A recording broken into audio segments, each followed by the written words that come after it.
Salut tout le monde, c'est Tuturval, j'espère que vous allez bien. Aujourd'hui on se retrouve pour l'explication du plus rapide des tours de cartes au monde. C'est parti.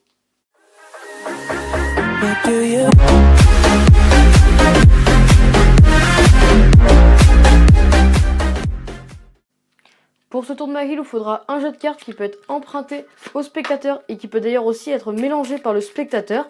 Il n'y a pas de problème sur ce point-là. Et vous allez lui demander de choisir une carte. Imaginons qu'il choisisse cette carte-là. Je vais la mettre de côté pour la faire perdre dans le jeu. Donc, à peu près là. On va reprendre la carte et la mémorise bien. On la met sur le paquet.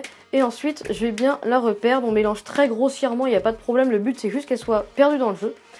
Et maintenant, je vais demander à un deuxième spectateur, ou même s'il a une bonne mémoire, de choisir une deuxième carte.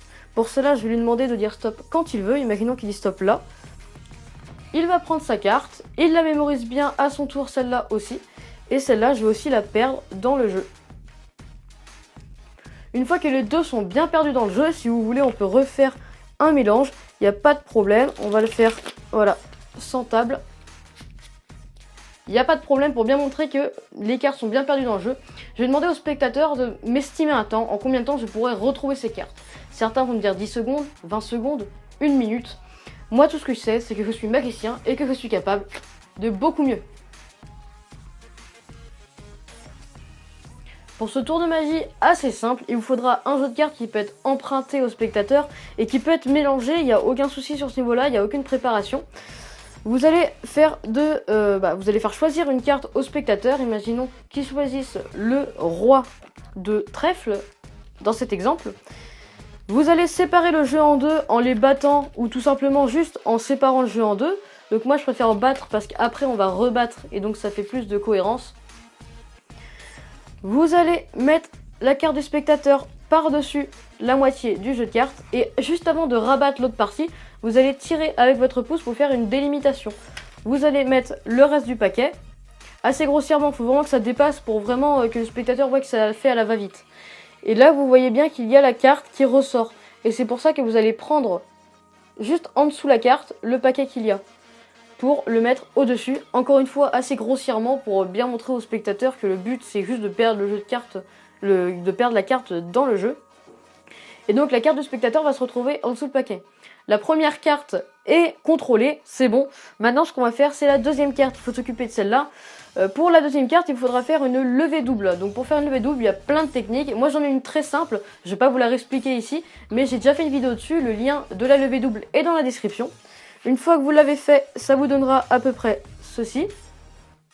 C'est-à-dire que il y aura deux cartes, mais le spectateur n'en verra qu'une seule. Il va mémoriser la carte de devant, soit le 5 de trèfle ici. Et en fait, ce que vous allez faire, c'est que en passant la carte, juste avant de la mettre dans le paquet, vous allez passer la carte juste au-dessus du jeu. Et en même temps de la passer, vous allez relâcher le 5 de trèfle sur le jeu.